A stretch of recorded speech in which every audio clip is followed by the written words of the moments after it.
What is up, everybody? We are live in this thing. All right, I got me a great guest. But first of all, welcome to the Matt Ramage Show. Thanks for tuning in. Presented by Quick Trip. All right, it's not just a gas station. It is a way of life, people. I went to Quick Trip today. Got me some macaroni and cheese. Dude, I get the family size. I don't get the chicken. I'm sure is phenomenal. All right, actually, I know it is. I've had it, but I just go there. I just get the macaroni and cheese, the family size. They look at me like, dude, you're supposed to get that with a chicken. But I love me some macaroni and cheese. I love Quick Trip macaroni and cheese. So shout out to Quick Trip, sponsoring the show. All right, but what are we doing tonight, people? We got Andy Herman dropping by in about 15 minutes. But I got some stuff. I got some stuff to ramble about until then. And like wherever you're watching, all right. Like share it. I got these banners here. And if you miss the show, if you can't watch the whole thing, be sure to check out on iTunes, Spotify, like anywhere that you listen to podcasts. Like I'm in most places, but if you're watching on Facebook, share it. If you're on Twitter, retweet it. If you're watching on YouTube somehow, subscribe, people. All right, I got a lot of stuff coming, baby. I appreciate everyone who's tuning in, whether you're watching live, whether you're listening on iTunes or whatever the podcast. But I got some stuff to talk about. We got Andy Herman. So I coming up here, I want to talk about the new defensive coordinator, the whole J.J. Watt situation that is blowing so much out of proportion. But I love it. I love the whole J.J. Watt situation. And people are like upset. Like on Facebook, people are like, oh, like, stop talking about it. It's not going to happen. Like, dude, it's February. It is February. So, let's just have some fun, people. It's February. Let people have fun. The J.J. Watt talk is fun, all right? I love me some J.J. Watt. And if it doesn't happen, the people are like, well, if it doesn't happen, people are going to get all upset. Like, no, I won't. I promise you, I will not be upset. If J.J. Watt doesn't come to the Packers, I won't care. Like, I hope he does because I like J.J. Watt. But, like, it's just a fun little story. It's February. Not a lot going on in the NFL. Everyone's talking, like, all these, the crazy stories. I saw, like, if LeBron was drafted by the Cowboys, would he be a good player? Like, would he be a Pro Bowler? That's what February is, all right? It's crazy storylines. Not a lot is going on. The NBA is doing their thing, but, like, it's early on. It's just not a lot going on in sports land. You know what I mean? But let's check out the comments. What are people talking about? And dude, let's just have some fun, people. All right? What's up? I appreciate everyone who's tuning in. Bring them home. That's all the comments. Bring them home. Dude, I would love for J.J. Watt to jump back and to Wisconsin land, dude, he's not going for money. J.J. Watt is not going for money. Because everyone's talking about, like, well, the Packers don't have this much money and this and that. But, like, dude, he left money at Houston. All right? He's going for a ring. The Packers obviously are enticing to J.J. Watt because that was he grew up in Wisconsin.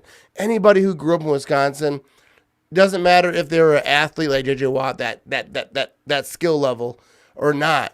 It's like every kid growing up in Wisconsin was like, I want to play for the Packers someday. So if he has the opportunity, the Packers are a Super Bowl contender. I don't care what anyone says. I get it. The NFC Championship game, flaws that they've had over the years. The Packers are a contender, and they need a little bit of help. Like, this was the year. That's why this year will upset me forever, because this was the year that they had the offense, the best offense in the league, the best scoring offense in the league. Defense was good enough. They just didn't get it done when it counted in the NFC Championship game. And it hurts, people. It hurts me, all right?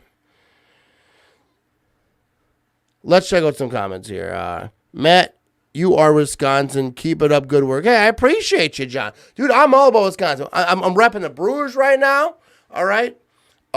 Dude, the Bucks, dude, the Bucks are a little sluggish right now. I don't know exactly what's going on with the Bucks right now. I don't know a ton about basketball, but I definitely support the Bucks. But I want to talk about something real quick.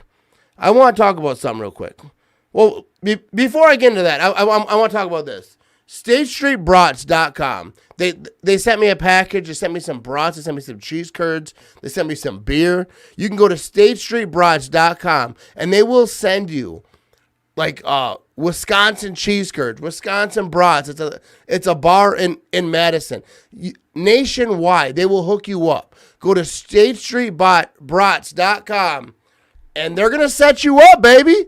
So go to StateStreetBrats.com. Check out what they have. They have a lot of different packages you can ship me. If you live in Florida, but you used to live in Wisconsin, or maybe you just want to get a little taste of Wisconsin, they got you set up. So go to StateStreetBrats.com and get set up, people. Get some of that Wisconsin cheese curds and Wisconsin brats. Live like a Wisconsinite, even if you're not. You know what I mean? I want to talk about some few things before Andy Herman jumps on here. About 9 minutes he's gonna jump on here, but dude, I want to talk about something. One thing that I've noticed this season, it's been other seasons too. Fans are just attacking players on social media, and I don't like it. So I just want to talk about, just for like a couple seconds here. Preston Smith posted about something today, and people were like, oh, he means this, he means that. And then they were just hating on him. And, MVS got a lot of death threats this season. Like, dude, let's just stop with the hate on social media. And if you want to say some stuff, I get that. Say some stuff, just don't tag them. Because I get people have opinions. That's what we do. We're talking sports here. So we're having a good time. We're talking sports. Just don't tag the player. Don't go on their tweets and their Instagram and all this stuff and just talk trash. Dude, it makes us look bad. Dude, we're Packer fans. Supposed to be all, dude, don't root for them when they're winning, and then when they're down, you just trash them. It just drives me nuts with the MVS stuff, especially. Like when he dropped a pass, everyone's like, I'll kill you, whatever. And like, dude, let's just be calm the hell down is what I'm saying. Calm down, people. You know what I mean? I don't want to dwell on that because this is a positive show, people. You know what I mean? I'm having a good time. You guys having a good time? All right. But I just want to say it. Dude, let's not be like a lot of fan bases just hating and just, dude, look, let's show love. Like, it is what it is. But, like, just don't tag them. Just say what you want to say, like, on Twitter or wherever you want to say it, but like, just don't tag them and just don't go all crazy on these people. All right, dude, it really just drives me nuts. All right, let's see what people are saying here. I don't know what that means right here. So dude, so this JJ Watt situation, a lot of people are comparing it to like with the Reggie White move, and I don't think that's it. I think it's more like Julius Peppers, which a lot of people have said. I'm not the first person to say it, but I saw it and I was like, yo, that makes sense because it's not like the Reggie. Even though like JJ Watt and Reggie White, I think are the same age. I think JJ Watt would be great in Green Bay. I know it. A lot of things have to happen for that to happen because like David Bakhtiari, which when Andy Herman jumps on, I will definitely ask him about that, about the contract stuff, because I'm not a genius when it comes to that.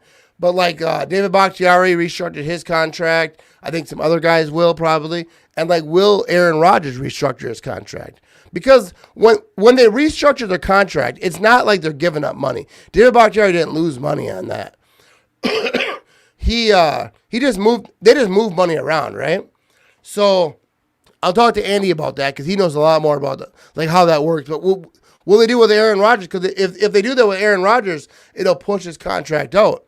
And I think that would help because it would give him like a little bit of like have faith in him, push him down the road a little bit. I don't know why my voice is doing this. Probably because I was singing. I was just singing. I was listening to some stuff. We were singing. What do we got here? That's not a long drive, Matt. It's a short put. Dude, did you guys see? I don't know if you're referencing this, but Adam Sandler's video that he posted about shooting that long drive, and then what's his face? Happy Gilmore movie. I forget the other guy's name, but he he putted a little putt. I don't know how I forget it, but dude, Happy Gilmore is one of my favorite movies of all time. I love it, dude. I'm having a good time. You guys having a good time? Here we go. He said, I sent JJ a message saying God wants him to play for the Packers. He worked with Reggie. I seen that a lot today. Yeah, dude. I saw people saying Matt LaFleur needs to call JJ Watt and say God wants him to play for the Packers. It worked for Reggie White. Who knows? You know what I mean? But we'll see what happens. But the thing with JJ Watt, like, it's fun to talk about. Like, we don't know. I know JJ's not going for the money. People are talking about he's going to go to the Browns. Like, dude, it's not going to happen. He's going to go to the Bears. It's not going to happen. To me, it's going to be the Packers or the Steelers. Now, the Packers have to make a lot of things happen for that to happen. Like, I don't know if it's going to happen. And if it doesn't happen, I'm not going to be sad. It's like, all right, I'll root for J.J. Watt no matter where he goes. He is Wisconsin royalty. Right here with Chris Farley, that's where the Watt family belongs. I got a picture of Chris Farley, people listening to the podcast, right behind me. Chris Farley, the Watt family, it's the same thing. I love J.J. Watt. No matter where he goes, I'm going to represent, dude. I love me some J.J. Watt. Oh, yeah, Shooter McGavin. There it is. I don't know how I didn't remember that name. But Shooter McGavin made a video doing a putt because, Happy Gilmore, the whole movie, Adam Sandler's character, that he was just yanking him, just shooting. And then the whole thing was a shooter could drive or could putt. And Shooter made a video, dude. It's great, dude. It's great. It's what's good about the internet. You know what I mean? Oh, yeah. Andy Herman's here. I've been neglecting him. All right. He's on here.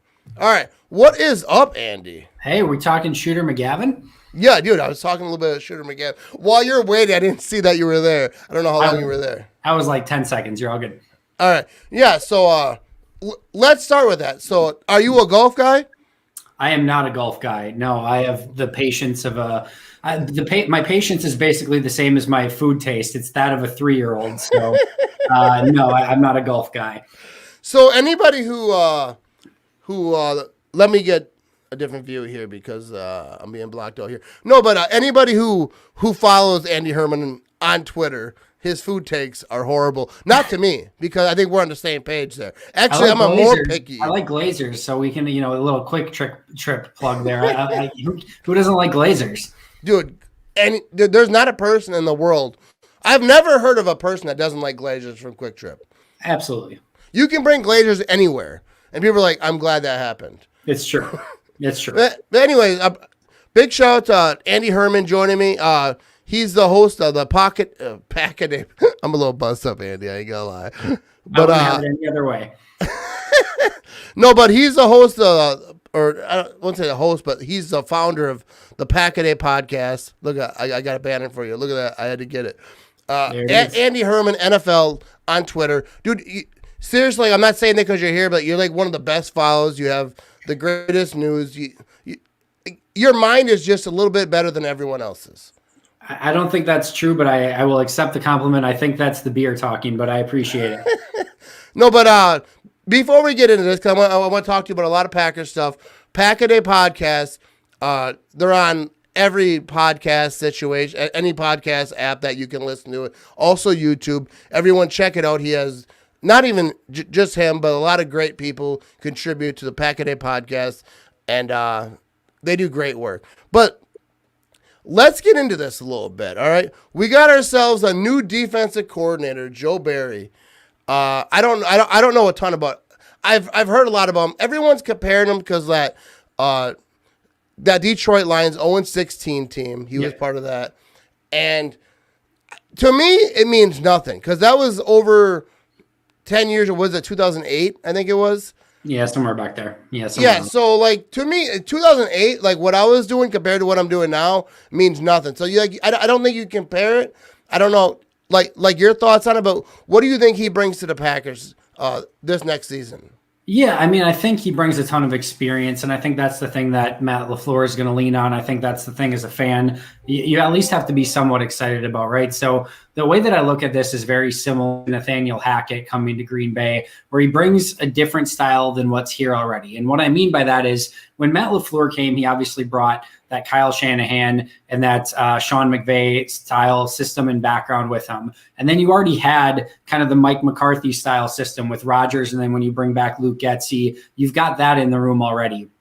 And then now you bring in Nathaniel Hackett, right? And he has this West Coast offense experience, and he brings in a kind of completely different system. And now you can kind of blend and put all of these great offenses and great minds, including Rodgers and Getsy and Hackett and LaFleur, with all of their backgrounds, and you can go out and you can really create this perfect offense that's not just necessarily picking what's best from each one and trying to put this mismatched offense together. You build and create this offense that has an image and an identity, and you build it up, and now everything can kind of play off of itself. And on the defensive side now with Joe Barry, it's somewhat similar, right? You've already had this Mike Pettin style of defense that's ingrained in Green Bay. You've got Jerry Gray, who brings that Mike Zimmer style of defense that's going to be in the room as your defensive backs coach. And now you also have Joe Barry, who brings a variety of different defenses. He's got Wade Phillips that he coached with for a few years. He comes from the Tony Dungy, Tampa 2, Monty Kiffin style defense. And now he also knows that Vic Fangio defense from working with Brandon Staley as well, which is, it sounds like what Matt LaFleur really wanted. So you now on the defensive side have all of these great defenses that are all, again, that are known within this defensive room, that you can build something from scratch, put your stamp on it, and decide what you really want to be. Now it's just about going out and executing it, putting it down on paper, and having the players go out and deliver on it. Yeah, see, that was like, because like I was saying, I'm not a knowledgeable person about like every coach that flows through, but like he was involved with a lot of different defenses, so I think that gives you knowledge and say, all right, this is what I like, this is what I don't like. And LaFleur, I guess I saw a report where he was saying he's gonna be part of it. Like that's why they hired him, because all his input and all this. And dude, I trust like Matt LaFleur. Like, and not only that, it seems like defensive coordinators do very well on their first year. It's a new scheme.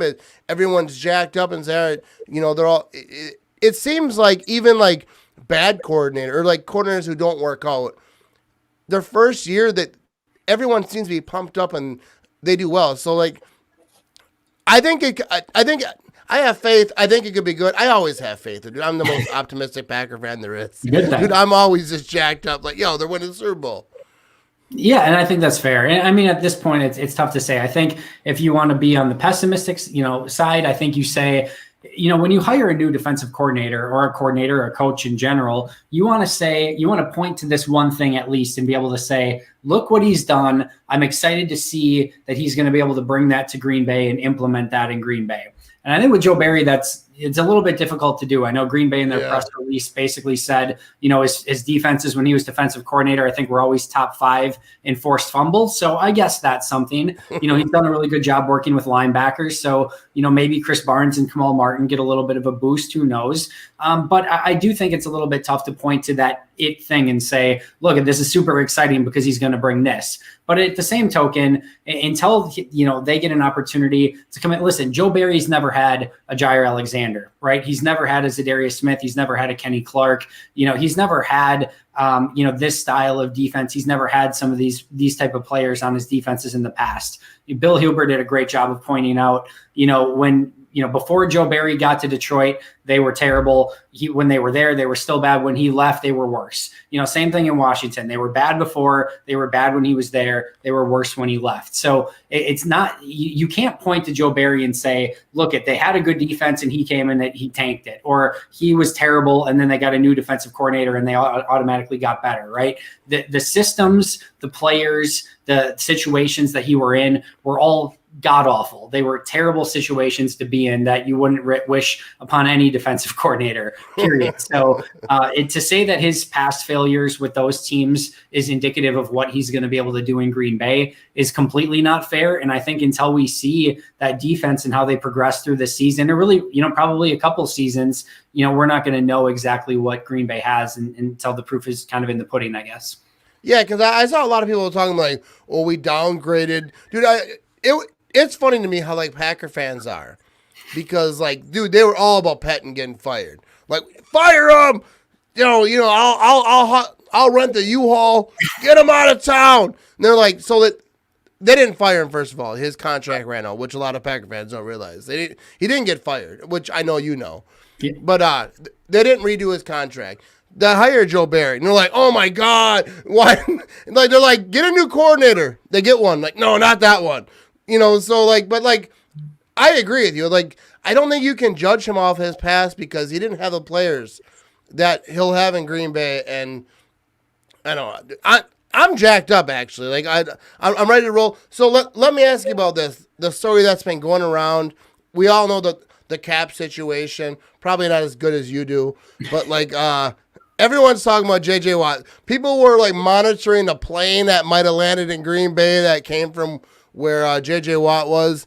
It turned out probably not the situation, but everyone's talking about J.J. Watt. So first of all, is it even possible? Because I know that you're a smart guy and like the restructuring stuff and all that. I don't. People ask me like, oh, can they do it? Like, I don't know. But so is it even possible? First of all.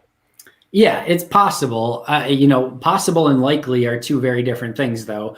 I don't think it's completely without of the realm of possibility. The way I would look at it, and as I mentioned, on Twitter, there's a lot of work that Green Bay has to do in order to free up some space and to sign a potential player like a J.J. Watt, and it's going to be heavily revolved around borrowing from future salary caps, which goes without saying. But I do think I would be somewhat surprised if Brian Gutekunst didn't have at least one, maybe home run swing is a little bit aggressive, but at least one swing that he could take at a really good player. And maybe that's J.J. Watt. Maybe it's not. I think it's a little bit too early to tell. But I do think that he's got at least one move that he's going to be able to make. And that could be re-signing Aaron Jones. That could be re-signing Corey Linsley. That could be signing J.J. Watt. That could be signing a corner. Who knows what that is. But I would be surprised if there wasn't at least one player that was either back or signed in free agency that could come in and really, really help this team, or maybe traded for, who knows. But I think there will be one swing this offseason, and it could be J.J. Watt. So, how you do that, you're going to have to release some players. You're going to have to restructure some players. You're going to have to extend some players, free up some room. They're going to have to do that anyway. And then, you're looking at signing that player. I put a potential contract out on Twitter for J.J. Watt where you could get him for 2 years, $30 million guaranteed, but he only counts $6 million against the cap this year. There's unique ways that you can go about doing that. The Saints have, done a really great job of, kind of coming up with some of those unique ways of doing it, where basically you're signing a 4-year deal that guarantees it's only going to be a 2-year deal, which makes you void the last 2 years, but there's dead cap built into that. So without getting too nerdy, there's ways that you can do that so that you sign a big deal, but he only counts $6 million against the cap. So there's absolutely ways to do that stuff. You just really have to look at how much do you want to hamstring your future caps, and how much do you want to go quote unquote all in on this upcoming season. But likely, probably not. Possible, absolutely. Yeah. So that's the thing. With me, I talked about a little bit before you jumped on, is dude, it's February. People are gonna talk. I love JJ Watt. I love the Watt family. I'm a Wisconsin guy. It'd be great. But if it doesn't happen, I'm not going to shed a tear. I'm not going to be I'll root for him. I rooted for J.J. Watt in Houston. Unless he lines up for the Bears or something, I'm going to root for him. And people, Bear fans, first of all, they're talking about they're going to get him. Dude, Khalil Mack was supposed to be your guy. One good year. He had a great, outstanding year and he did all the things. But, J.J. Watt ain't going to the Bears. Well, it was reported that his number one interest is quarterback. It was a big quarterback. So that takes Chicago right off the list at the moment. Although I will say for Chicago, if you somehow put a line together that was Khalil Mack, Robert Quinn, Akeem Hicks, and J.J. Watt, that is about as scary of a defensive front as you could possibly put together. So yeah, that would be less than ideal. But if his number one goal is to play with a really good quarterback, sorry, Chicago, that ain't it. Dude, that's exactly it. So I'll ask you one more JJ Watt question, because people don't like when I talk about JJ Watt. They don't. On Facebook, they hate it. They're like, why do you keep talking about because I know it annoys people. I love J.J. Watt. I really, honestly, like, I said this from the get-go. I was like, I don't think it's going to happen. But it's a fun little story in February because nothing going on. But do you think J.J. Watt still has it, no matter where he ends up? Do you think he – because I think – I'm not comparing him to Reggie White, but I think he was the same age as Reggie White right now as when he came to Packers. And I'm not comparing him to Reggie White. That's a whole different situation. I'm not even comparing it. But he's still – he's older, but – do you think he still has some left? I think Zach Cruz put it really, really well. I was mad because he beat me to the tweet. I think this is much more Julius Peppers than it is, Reggie White. And I think you still get a really good player who's still going to do ridiculous things and certainly adds to your defensive front. I don't necessarily know that it's the same impact as a Reggie White, but he unequivocally helps your defense. And we just talked about what he would bring to the Bears. I mean, it's tough to look at a defensive front of, Kenny Clark, Zadarius Smith, J.J. Watt, and Rashawn Gary, and not look at that and love the potential that group has, especially if Z can get closer to what he looked like in 2019, if Rashawn can look like what he did at the end of this past season, and if Kenny can look like he has really over the course of the last 4 years. If J.J. Watt doesn't have to be all-pro dominant J.J. Watt to add a ton to that front. If he continues to eat double teams and he continues to still get pressure and cause havoc in the backfield, that still has so much value on your defensive front. And, you talk about Green Bay, needing to be better in run defense, although for the most part they were at the end of the year. And you talk about, maybe some of the struggles that the corners have. J.J. Watt helps both of those things from day one. So the more pressure you get, the easier it is on your corners. And you stop the run, it certainly helps free up, players like Chris Barnes, Kamal Martin, and things like that. So I still definitely think that he helps this team. I do think you have to ask yourself the question, if Brian Gutekunst does only have that one shot, if he does only have, that one big card left to play, do you want to use it on a 30-plus-year-old who's had injury issues through the course of his, last, 3 or 4 years? And I know last year, I think he played the entirety of the season, but that's still taking a large amount of risk if you do only, in fact, or if you can only, in fact, sign that one big player. You want to make sure that they're going to play, this season and have a productive season and help put you over the top. And I think there is some risk that you have to be aware of there as well with J.J. Watt. Yeah, and actually, I actually before you jumped on, I actually mentioned that about the comparison with Reggie White. It's more like Julius Peppers. I couldn't remember like where I heard it from. I said it's not original thought. I saw it on Twitter. But yeah, so yeah, I agree that like with injuries and all that. Anyways, we'll move on from JJ Watt because I know people don't want to hear, but I had to ask. All right, first of all, I love me some JJ Watt. All right, but like Jamal Williams and Aaron Jones, like. I said it before, like I don't see Aaron Jones coming back. I think he's going to get a big payday, and I think he deserves it. And I wouldn't take less. Like personally, if my job said we're going to pay you this, but this company will pay you all that, I'm like, all right, I'm going to go over there then. But is there a chance that Aaron Jones or any update? Like, what are your thoughts about Aaron Jones and Jamal Williams? What if the Bears paid you a bunch to be a Bears podcaster? Would you jump at that? No, I wouldn't. There you go. I actually would, because like first of all, like my mom would probably like disown me. Like nobody, yeah. I don't think I could. Well, it depends like how much, because right now it's like nothing. So like if it was like they're gonna give me 10 million, like I don't think I still couldn't, because I wouldn't have the heart to say like Trubisky had a great game. I couldn't do it. I often ask myself the hypothetical question of like, if I could become an NFL scout, but like the only team offering me, or like a general manager or something crazy, but the only team was offering me were the Bears or the Vikings. Like, could I take it? And I think my answer is probably yes, but man, that would suck. But anyway, to answer your more important question of Aaron Jones and Jamal Williams. To me, it seems like both have like 2 feet in the arm and maybe like half an ear out the door. And I think that, I think Jones is definitely, like you said, going to get something more lucrative from another team. And I think there's a decent chance that Jamal gets an opportunity to earn a little bit more somewhere else as well. I think the writing's been a little bit on the wall. I think obviously with, drafting A.J. Dillon in the second round, and just kind of the general trend has been not to pay, that it's not been great to pay running backs a ton of money. And it's one thing if Green Bay had the space and had the ability to do that. But I think if some team is going to pay these running backs, I think Green Bay is going to use their resources elsewhere, potentially corner, potentially, who knows, maybe a JJ Watt, right? But and I do think their priority would be, if they did get one of their own guys back, I think you're looking at Corey Linsley is probably that priority of the group. So it's really tough to say. Nothing would shock me at this point. But I think, even if Jamal was back, in my opinion, A.J. Dillon's the guy.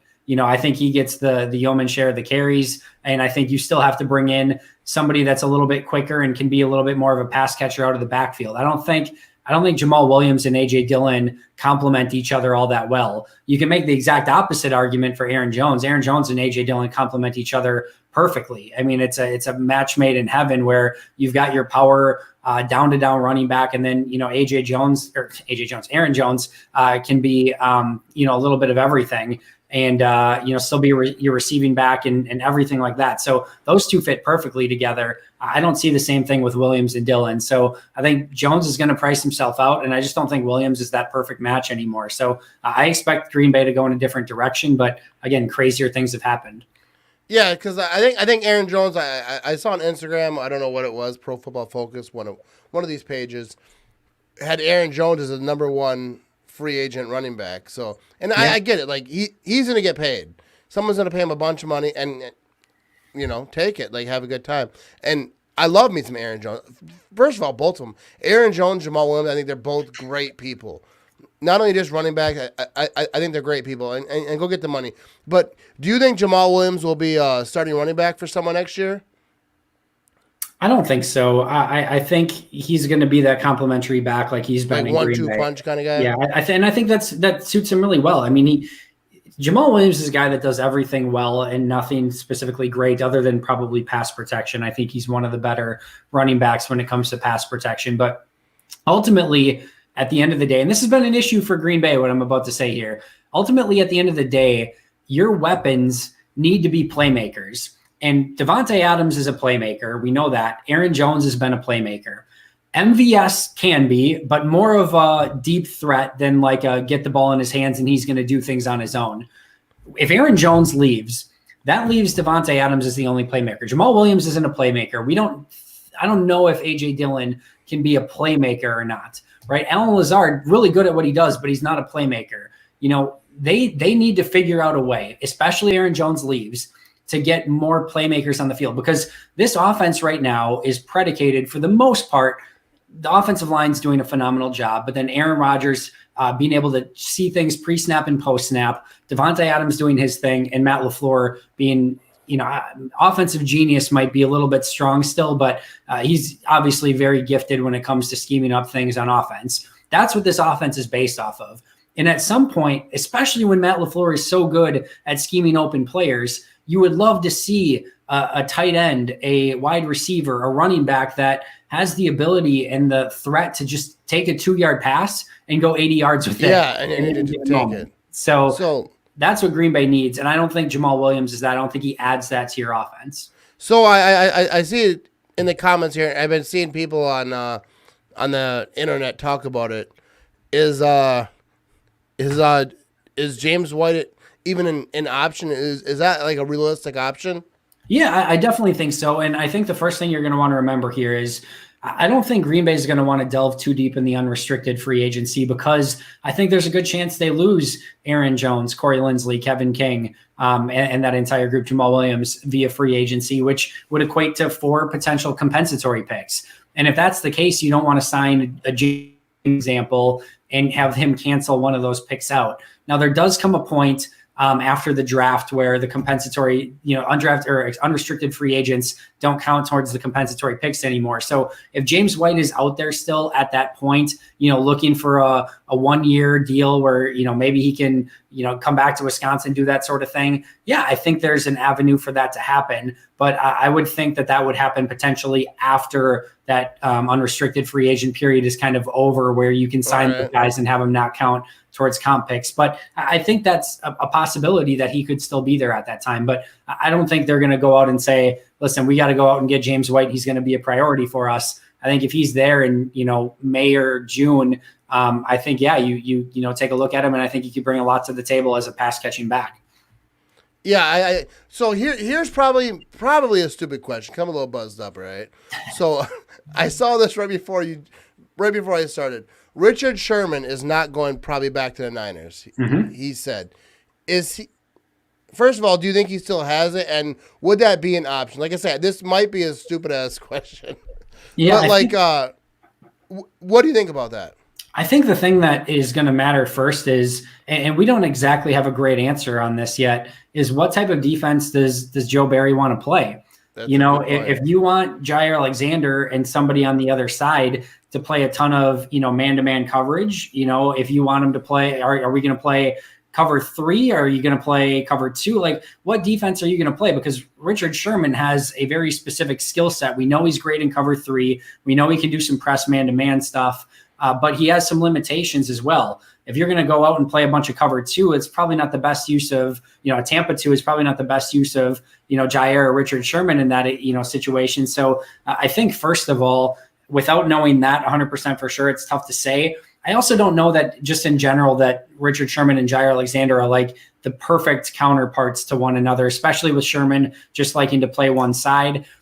I don't see that happening quite as much. I think JJ Watt, you can make a logistical argument with and say this makes sense. I think Richard Sherman, it's a tad bit harder to do that at this point. So what do you think that they'll go with cornerback? Because that's a great question. Because Kevin King, his contract's done, right? Yep. So whether or not they bring him back, and I know how a lot of fans feel, but I don't know. First of all, because I'm the first to say it. Like when people say well, this player, this and that, I don't know. I watched a game like a fan. Like I see certain things. Obviously that last game was not pretty, but I'm not sure he was in the best situation before half and all those things. But For our secondary, our secondary is good, but it's also not so.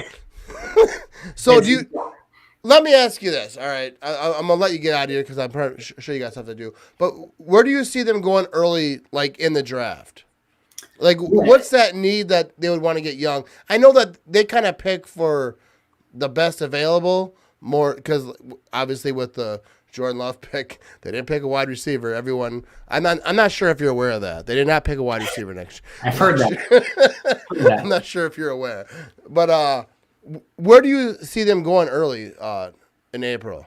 Yeah, I think it's really tough to say. I've gone on record to say I think their first pick is going to be an offensive lineman. And I think if you just look at long-term potential need early this year with David Bakhtiari being out, the ability to move Billy Turner to a variety of different positions, Rick Wagner potentially being cut for cap purposes. I think in just the depth of the offensive line, if you look around, the players that are going to be there late first, early second round, there's just a massive amount of offensive tackles and offensive linemen that are potentially going to be taken around that point. So I think, and if you look at Green Bay, in a lot of ways, this team went as their offensive line went this past year. When their offensive line struggled when David Bakhtiari was out, they did not play as well on offense. Tampa Bay, both games were examples of that. And that's when they got beat. When their offensive line was healthy, the offense could basically do what they wanted when they wanted, and that's when Green Bay was really tough to beat. So I think solidifying that offensive line, especially with where the players in this draft are set up to be taken early, makes a ton of sense. But in a way, it's almost easier to look at it as to what players will they, what positions could they not take, right? I'm breaking news here. They can't take another quarterback early.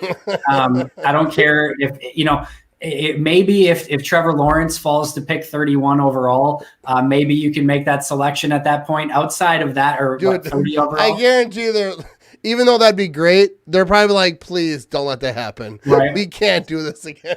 So if Trevor Lawrence falls to 30, you can take a quarterback, and if that doesn't happen, that's out.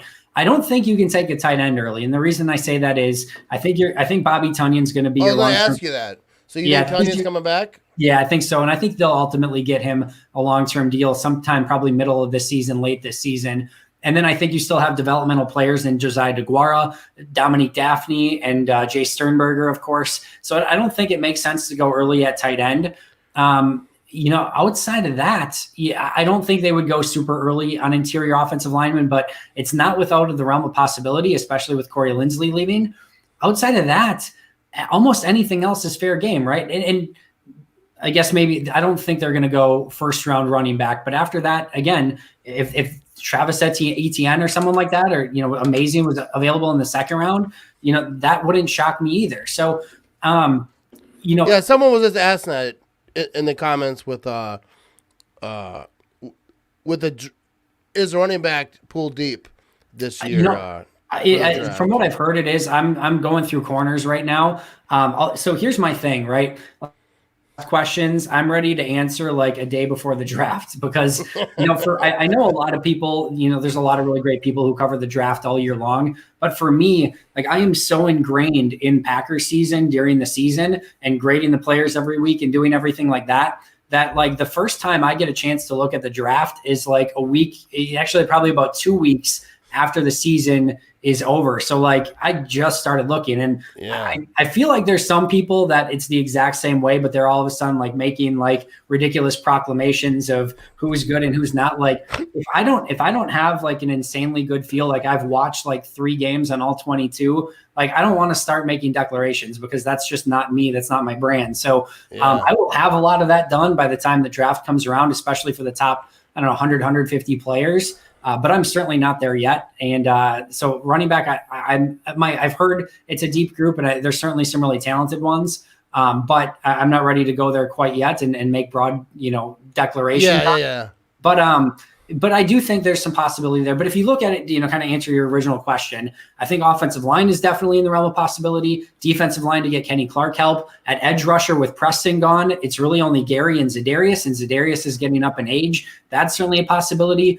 Inside linebacker, it depends on what they think of Barnes and Martin. They have been very hesitant to go early linebacker ever, really, over the course of the last decade, outside of AJ Hawk. So, is that a position they would go? Corner's absolutely a need. And then even safety, you have Savage, but Amos is getting up there in age, and you don't really have that next guy up there either. So I don't think there's anything that you can point to outside of quarterback, tight end, and maybe first round running back that you say they can't do this. Yeah, I think everything else is pretty much open game. Yeah, see, when I start looking at the draft, it's usually about April. I don't know anything about the draft. Like when Jordan Love got picked last year, like I'm not sure I heard his name before that happened. So like, I tell people, like, dude, I'm not a draft guru. Like people who know, they know what they're tuning into. I'm gonna get drunk. I'm gonna have a few beers. Once in a while, have smart people on like yourself. So like my big thing is I want Tonyan back, because I love me some Robert Tonyan. I got me a Tonyan jersey. I DM him once in a while. Like, hey, come on my podcast. He's like, yeah, someday for sure. But like, no, I love me some Bobby Tonyan. But so let me ask you this. One last question. I'll let you get away and get back to your life and back to more important things. Next season, Jordan Love, is he QB2? I love me some Tim Boyle. There's no disrespect to Tim Boyle, but we all know like what's the plan is in motion, or what they want. So Jordan Love was inactive all year, which I think doesn't matter. I think that was their plan. They want him to see, they want him to watch how to prepare. Like Aaron Rodgers, the greatness, learning from Tim Boyle, learning from all these people. But next season is Jordan Love QB2.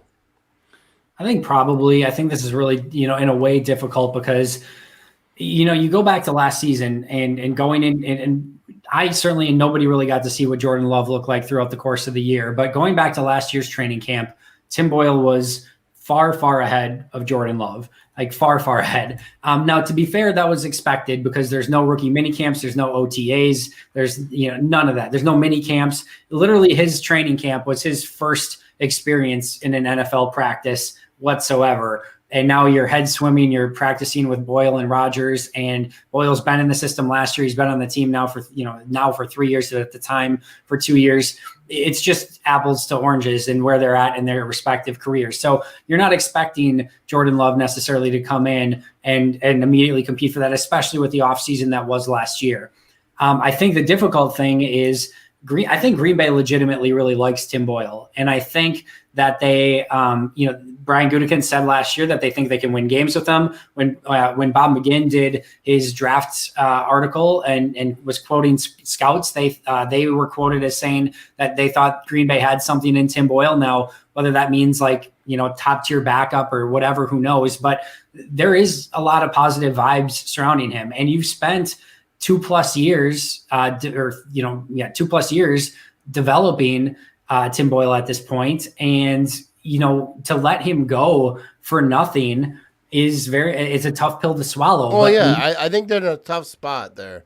And when you look at it from a cap standpoint, though, like if you're going to tender Tim Boyle, you're looking at a $3 million cap hit. And when you've already got Rodgers and Love with decent sized cap hits on the roster, it's tough to add another $3 million with where you're at in cap. And you have to remember that every snap that Tim Boyle gets as the number 2 quarterback in practice with the scout team, whatever it may be, that's hurting Jordan Love's, ultimate, goal, and that's hurting his development. So I think that the choice that they have to make is bringing Tim Boyle back and trying to trade him throughout the offseason. Maybe Dallas would give up a 7th round pick. They don't have a backup. Andy Dalton's leaving. Ben DiNucci looked terrible. So they don't really have a backup. And Mike McCarthy worked with, Tim Boyle in the past. So maybe you can, squander a 6th or 7th round pick out of it to get something in exchange. But I do think ultimately at some point you're going to have to say, listen, Jordan's got to get those second team snaps or he's never going to develop. Yeah. So let me ask you one last question. I know I said this like 19 times. Is there a shot that Aaron Rodgers restructured his deal? Because David Bakhtiari restructured his deal. And I know that, well, I wouldn't say I know, but I think that means that he's getting the same money. They're just moving it around so it doesn't – he's still getting it. I think they made it guaranteed or whatever. I don't know. But but David Bakhtiari didn't lose money on that. They're just moving it around. Is there a shot that Aaron Rodgers would do that? And would that extend Aaron Rodgers and make him feel more comfortable, like give a little bit more faith? Like, is there a shot that they would redo type of his deal? Yeah, I think that's the $1 million, probably more than $1 million question. Look, and I'm a good podcaster. I asked the good questions. You did. So, first of all, let's look at the difference between Bakhtiari and Aaron Rodgers. One, Bakhtiari's contract when they signed it this past season was set up to restructure. Like it was a guaranteed restructure at this point. So, as you mentioned, there's nothing new that changes with his contract other than he actually gets more money up front. That's it. So, he gets more money now. So it's actually good for him. It's actually good for him. So his little Twitter thing of you're welcome. First of all, I'm not picking any fights with David Bakhtiari. Oh yeah. First of all, I challenged David one night. I got buzzed up one night. It happens. All right. So I challenged David Bakhtiari to a drinking contest, and I was like, I woke up the next day. I was like, what the fuck? What did I just do? I just challenged David Bakhtiari to a chug off. He didn't respond, which I'm glad for because I would have been horribly embarrassed. And I said that in the post. But anyways, so I don't know why I cut you off. But but David Bakhtiari, he's the king of offensive linemen and also drinking. But I would, if he accepted, I would challenge him. I would lose, but I would love to just drink a beer with David Bakhtiari. But anyway, I would too. But yeah, so I'm not trying to pick any fights with the king of offensive linemen. He's the best. He's amazing. But his you're welcome on Twitter. He just gets more money up front. I don't think he's not taking any real sacrifices for the team here. But again, we all love David Bakhtiari. Oh, so he's the best. But with Aaron Rodgers, it's a lot different.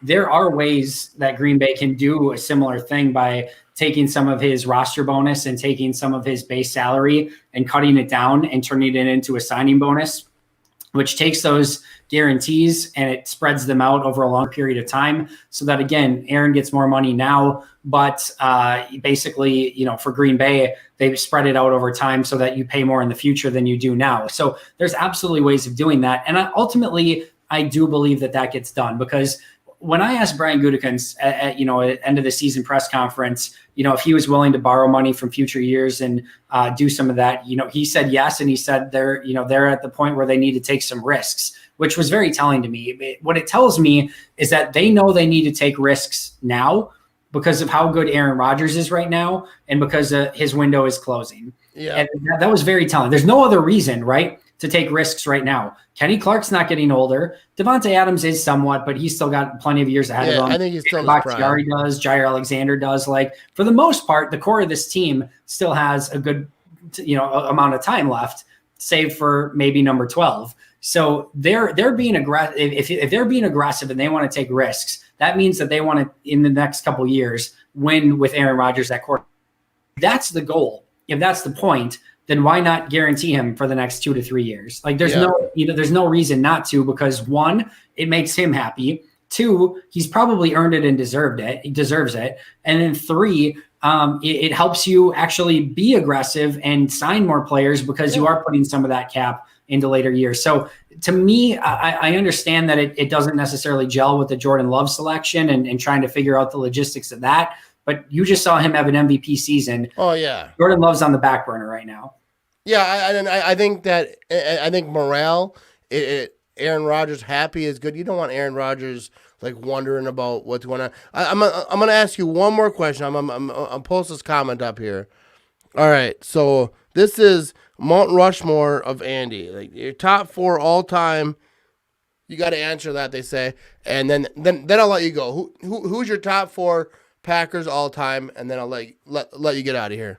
Yeah, I love defensive backs, and I love a lot of the ones that Green Bay had. So like Charles Woodson, Nick Collins, Tramon Williams, Sam Shields. I could put any of those guys on there. I love those guys. It's probably between those 4, and really loved Amon Green as well as a Packer. Those are some of my favorites. So it's tough for me to narrow it down, any more than that. I also have loved guys like Cullen Jenkins, man, when that guy was in his prime, he was so fun to watch. And I don't think he ever really, like, everyone was kind of fawning over BJ Raji, but like Jenkins was a lot of times the more explosive player inside. He's a player that I really loved. And like, one of the things that really sucks too is that, like, Greg Jennings being a douche post the Packers is so tough, because he was by far and away, just like in his time here, one of my favorite all-time Packers as a Green Bay Packer. Wish he never went to Minnesota. Wish he never did anything after his time in Green Bay, basically, because he was so fun in Green Bay, homegrown 2nd-round pick. I still think very fondly of his time in Green Bay. Just try to forget everything else, which you can say about Brett Favre as well, I guess, but who knows?